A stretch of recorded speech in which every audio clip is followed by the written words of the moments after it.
This is Brother Peter Diamond, vaticancatholic.com, and it recently came to our attention that certain Anti-Sedevacantists were posing questions for Sedevacantists because they were in somewhat of a frenzy because two of their friends became Sedevacantists recently. And I might spend some time answering some of those questions in detail. We have addressed all of those questions on our website and in the Answers to Objections section and in our book.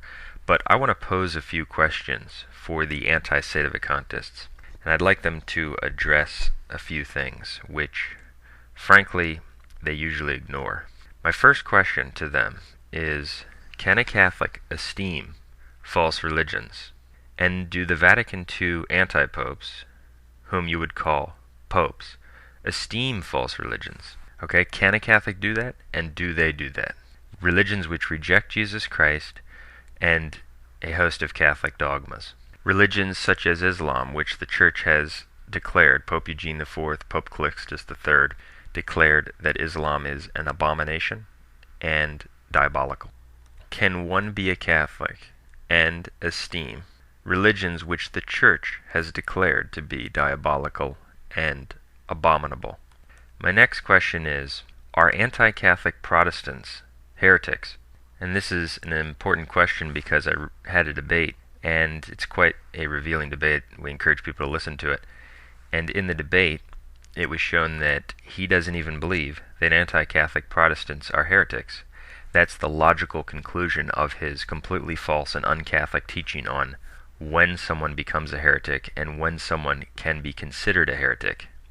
If you cannot consider someone a heretic unless he's been declared a heretic, as they falsely teach, and this contradicts Pope Leo XIII's Satis Cognitum and a host of other Catholic teachings which were covered in the debate and are covered in our material. But if that's your position, do you agree that anti-Catholic Protestants are not even heretics?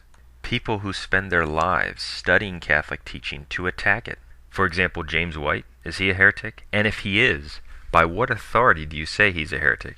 Now, and if you claim that James White and people like him are heretics because they don't even claim to be Catholic, okay, what about Ted Kennedy, who recently passed away? Was he a heretic?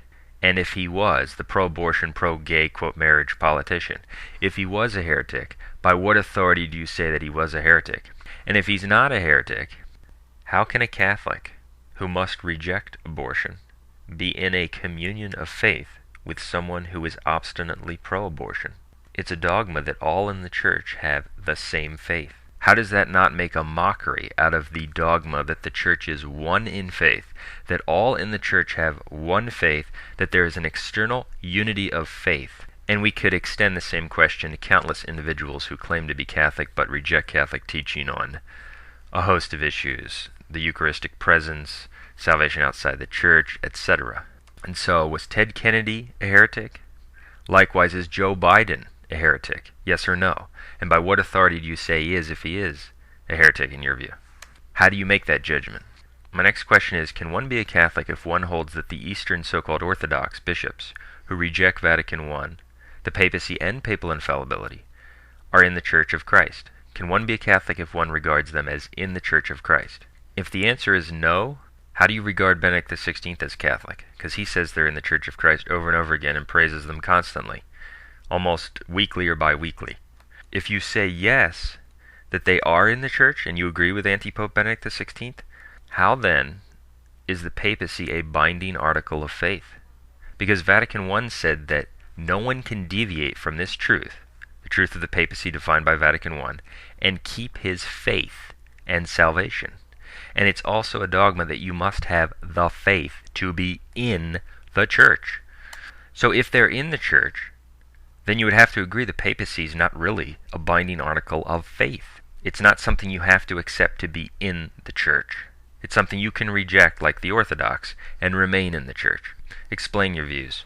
And don't say that they're partially in the Church, because that means that they're in.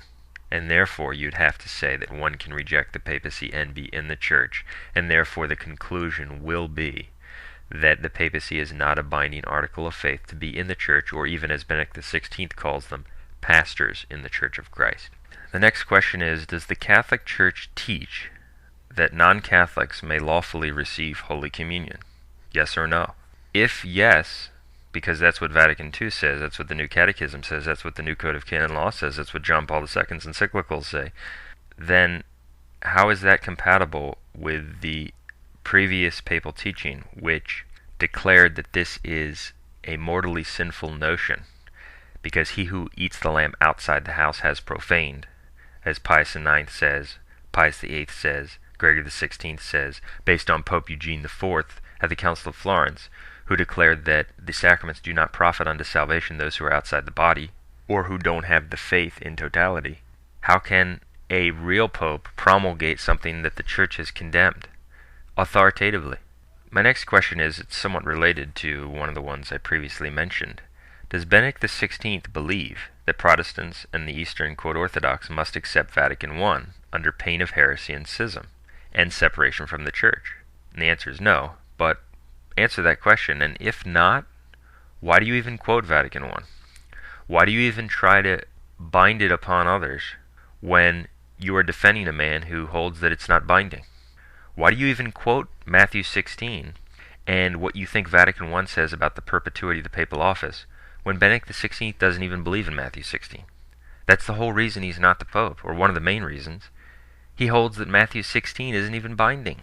My next question is it possible for a true Pope to magisterially teach on a point of faith and by virtue of apostolic authority precisely what a previous true Pope magisterially and by apostolic authority condemned? And I'm referring here to Vatican II's teaching on religious liberty. And my first question is, do you even know what the Catholic Church teaches about religious liberty, or what Vatican II does? Because most of the people who defend the Vatican II Church have no idea what they're talking about on this issue. The idea that religious liberty should be a civil right, in other words, recognized by the laws of states, was solemnly condemned by Pope Pius IX in Quanta Cura. He condemned the idea that, quote, liberty of conscience and worship is each man's personal right, which ought to be legally proclaimed and asserted in every rightly constituted society. And he condemned this, quote, by our apostolic authority, we reprobate, proscribe, and condemn all the singular and evil opinions and doctrines specially mentioned, such as the one I just quoted about religious liberty becoming a civil right, a right legally recognized in laws of states. And he goes on to say, and we will and command that they be thoroughly held by all the sons of the Catholic Church as reprobated, proscribed, and condemned. End quote. This idea, the civil right to religious liberty, was also condemned in the Syllabus of Errors by Pope Pius IX, number 77, the error that it is no longer expedient that the Catholic religion should be the only religion of the state to the exclusion of all other cults whatsoever condemned. Well, Vatican II directly contradicts this. In Dignitatis Humanae number 2, it says, this right of the human person to religious freedom should have such recognition in the regulation of society as to become a civil right. Exactly the opposite of what Pius IX infallibly taught. And his statement was infallible. It was a point of faith. He reprobated, proscribed, and condemned by apostolic authority the notion. And this is such a blatant contradiction that Benedict XVI, your own anti-pope, admits it. In his book Principles of Catholic Theology, he admits in about 3 different ways that Vatican II's teaching on religious liberty was a, quote, counter-syllabus, referring to the Syllabus of Errors and how it condemned exactly what Vatican II taught. He also says that there can be no return to the syllabus.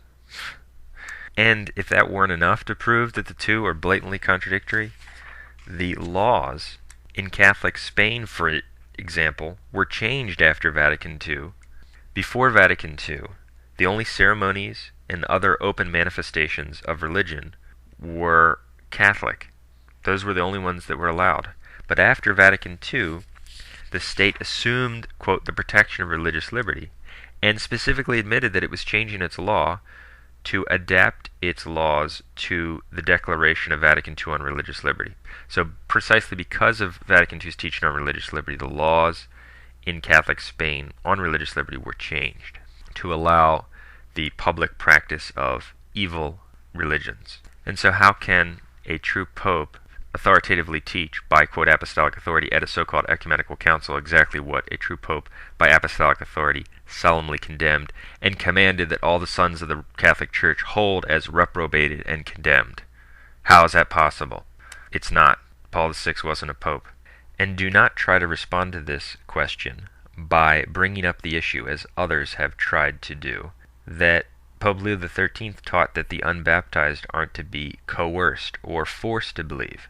That is true and completely irrelevant and has nothing to do with what we're talking about. We're talking about the specific issue of the civil right to religious liberty. And so when you answer these questions, specifically on whether one can reject the papacy and be in the church, and therefore whether it's a binding article of faith, who you consider to be heretics, how you consider them heretics, are anti-Catholic Protestants heretics, was Ted Kennedy a heretic, can one be a Catholic and esteem religions which the church teaches are abominable and diabolical?